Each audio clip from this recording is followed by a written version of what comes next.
Yokoso Otakus! I had the opportunity recently to play the game Shinchan, Me and the Professor on Summer Vacation, The Endless 7-Day Journey for the Nintendo Switch, and it was actually a ton of fun. There's a couple things I wanted to talk about that I really liked about it. So if you don't know Shinchan, I don't know who you are, because Shinchan is a staple in the anime world as far as I'm concerned.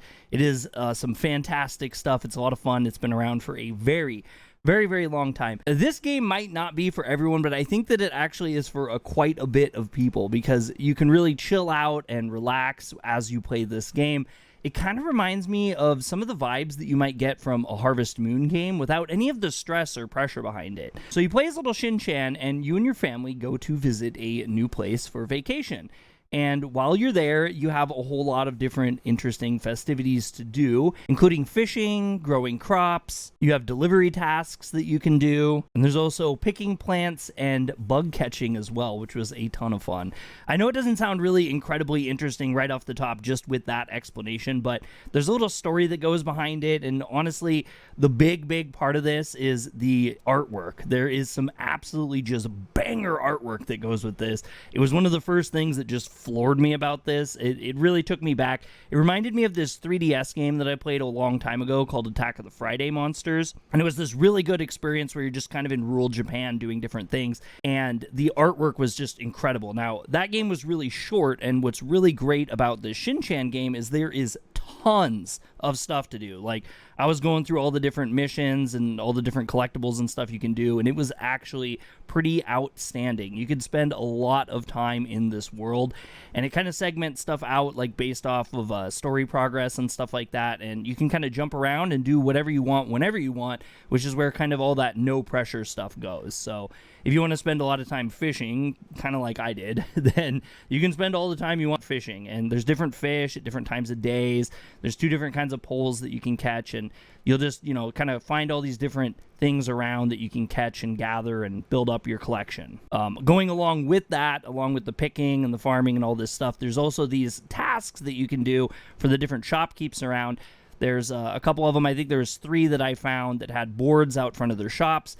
And there's a list of things that they want you to get. When you get them, you get paid, which is cool. Money is always nice in the game. And when you complete 5 tasks, you'll get a little card that you can turn in to get a bonus set of money. Now, why would you need money? Well, the game has a little shop system that you can use, and there is a stamina bar in the game. So everything that you do, even just walking around and maneuvering around the map, will drain your stamina. Now, hold up a second, because it's not anything that's like really hardcore. It just drains it a little bit, and most of the time I didn't have any problems with it. But you can spend some of your money in the shops, and you can get different snacks and different things to eat that will boost your stamina up and allow you to do more during the day. The game starts out a little limited. There's not a ton of stuff you can do. It's mostly just kind of feeling out the environment, interacting with people, and slowly for the first couple days they kind of introduce like new concepts and stuff. And by the time I was done with my first 2 hours of a playthrough that I did, I ended up kind of finding out the meat of the story, what's going on. There is an evil professor. First he gives you a camera, he seems like a nice guy, but later you find out he's got some devious tasks to be evil and terrible, and he's bringing dinosaurs into this world, and you catch him, and he sticks you in this city where you're stuck for 7 endless days, which is, again, where you get the wraparound of the endless days. Honestly, I didn't think they were going to describe through story how, you're getting these repeating days over and over again, and I thought it was actually pretty fun. Overall, the game is a nice, relaxing, peaceful time. It's a good time to spend between other games, I think, or just even when you just want to chill at night. It is a very family-friendly game. I know Shinchan kind of has some stuff that happens during the show.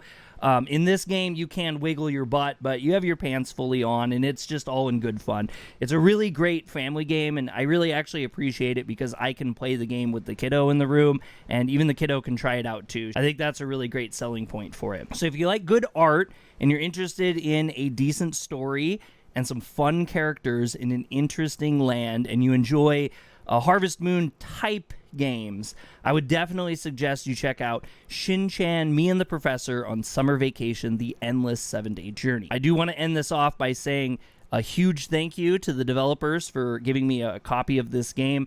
And I did get paid for some of the promotions that I've done. However, I was not asked to have my opinion influenced in any sort of way. So this is the real deal for me. I thoroughly enjoyed this game, and I thought it was a lot of fun. And I honestly think that if you're into anime and you're into kind of more cute and wholesome things, time killers, this is a great one. You're gonna have a lot of fun, and you're gonna spend a ton of hours trying to collect everything and go through the whole story. If you guys like this content, remember to hit the thumbs up. If you don't like the content, hit the thumbs down. Lets me know you don't like the content.